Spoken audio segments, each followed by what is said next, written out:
জনাব আল্লামা মামুনুল হক সাহেব সহ এই মঞ্চে উপস্থিত আছেন বিভিন্ন ইসলামী রাজনৈতিক নেতৃত্ববৃন্দ, বাংলাদেশ জামায়াত ইসলামীর সাবেক আমির, বাংলাদেশ জমিয়তে উলামা ইসলাম সহ অন্যান্য রাজনৈতিক নেতৃবৃন্দ, সংগ্রামী ভাইয়ের আমার, আমি আপনাদের কাছে জানতে চাই, বাংলাদেশ পৃথিবীর মানচিত্রে দ্বিতীয় বৃহত্তম মুসলিম কান্ট্রি।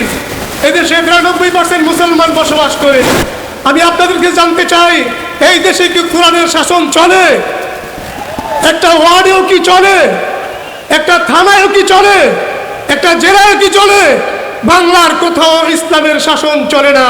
কিয়ামতের ময়দানে আল্লাহ যদি প্রশ্ন করে, এই বাংলাদেশে লক্ষ লক্ষ মুসলমান তাওহীদের জনতা ছিল, হাজার হাজার মাদ্রাসার উলামায়ে কেরাম ছিল, তথাপিও বাংলাদেশে কোরআনের আইন চলে নাই, এর জবাব আমরা কি দেব? জবাব দিতে পারবো? আমার ভাইয়েরা, আমাদেরকে কেউ শোনায় মুজিবের আদর্শের কথা, আমাদেরকে কেউ শোনায় জিয়ার আদর্শের কথা। আমি বলি, কিসের মুজিব, কিসের জিয়া? দেশ চলবে কোরআন দিয়ে। এই জন্যে আগামীকাল সকালবেলা পূর্ব দিগন্ত থেকে সূর্য উদয় হওয়া যেমন সঠিক কথা, ঠিক তেমনি ভাবে ইনশাআল্লাহ আগামীর বাংলাদেশ হবে কোরআনের বাংলাদেশ, আগামীর বাংলাদেশ হবে ইসলামের বাংলাদেশ। আপনারা অনেকেই আমাদেরকে বলে যে আপনারা একত্রিত হন না কেন, এত ব্যানার, এত দল কেন?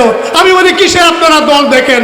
আমাদের দলের ভিন্ন ব্যানার থাকতে পারে, নাম ভিন্ন হতে পারে, কিন্তু লক্ষ্য, উদ্দেশ্য, আদর্শের দিক থেকে আমরা এক ও অভিন্ন।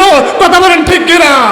সকল মতবাদ ভুলে গিয়ে ইনশাআল্লাহ আমরা শপথ করি, আগামীতে আর আমরা কোনো স্বাধীন বাংলা দেখতে চাই না, আমরা কোনো গণতান্ত্রিক বাংলা দেখতে চাই না, একমাত্র দেখতে চাই কোরআনের বাংলা, ইসলামের বাংলা।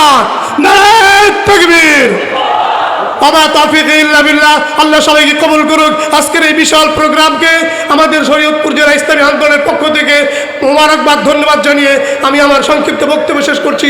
সকলে ভালো থাকুন। আসসালামু আলাইকুম ওয়া রাহমাতুল্লাহি ওয়া বারাকাতুহু।